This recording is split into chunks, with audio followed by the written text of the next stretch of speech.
എൻ്റെ സ്ഥലം ചങ്ങനാശ്ശേരിയാണ്. എൻ്റെ ഫസ്റ്റ് മൂവിയാണ്. ഇതിനു മുമ്പ് ഷോർട്ട് ഫിലിംസ് സീരിയലൊക്കെ ചെയ്തിട്ടുണ്ട്. സാറ് പറഞ്ഞ പോലെ തന്നെ എനിക്കിതിൻ്റെ അകത്ത് ഒരു കഥാപാത്രം തന്നെ 2 സ്വഭാവ രീതിയിൽ അവതരിപ്പിക്കാൻ സാധിച്ചിട്ടുണ്ട്. ഞാൻ ഓരോ സീനിലും എന്തെങ്കിലും ഒരു എക്സ്ട്രാ കാര്യങ്ങൾ ചെയ്യുമ്പോൾ ഞാൻ ആദ്യം പേടിച്ചാണ് ചെയ്തത്. അത് വഴക്ക് പറയും, അല്ലെങ്കിൽ ആ സീൻ കട്ട് ചെയ്ത് കളയും എന്നൊക്കെ പേടിച്ചാണ് ചെയ്തിരുന്നത്. പക്ഷേ അത് അദ്ദേഹം തന്നെയല്ല, സെറ്റുള്ള എല്ലാവരും അതിനെ സപ്പോർട്ട് ചെയ്യുകയും നന്നായിട്ട് പ്രോത്സാഹിപ്പിക്കുകയും ചെയ്തിട്ടുണ്ട്. Thank you. ദുബായിൽ വർക്ക് ചെയ്യുന്നു. കുറച്ച് ഷോർട്ട് ഫിലിമുകളൊക്കെ ചെയ്തിട്ടുണ്ട്. അതിനുശേഷം പറഞ്ഞ തന്നെ ആദ്യത്തെ മൂവിയാണ്.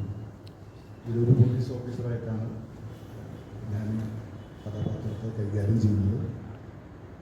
അപ്പോൾ എല്ലാം നന്നായി വരുന്നത് പ്രതീക്ഷിക്കുന്നു. Thank you.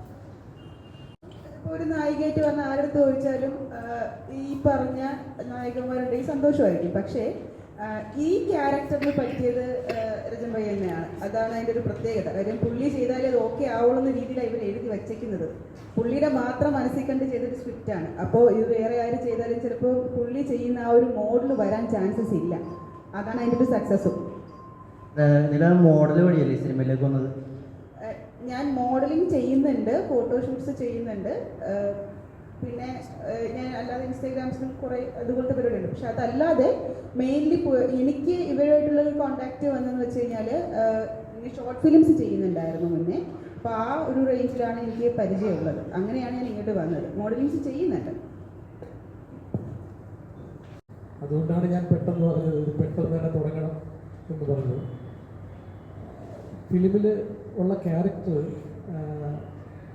നായകൻ എന്നുള്ളതല്ല. ഇതിനകത്ത് 2 ജോണറുകൾ പോകുന്ന ഒരു സംഭവമാണ്. ജോണറല്ല, 2 ക്യാരക്ടറും 2 രീതിയിലാണ് പോകുന്നത്.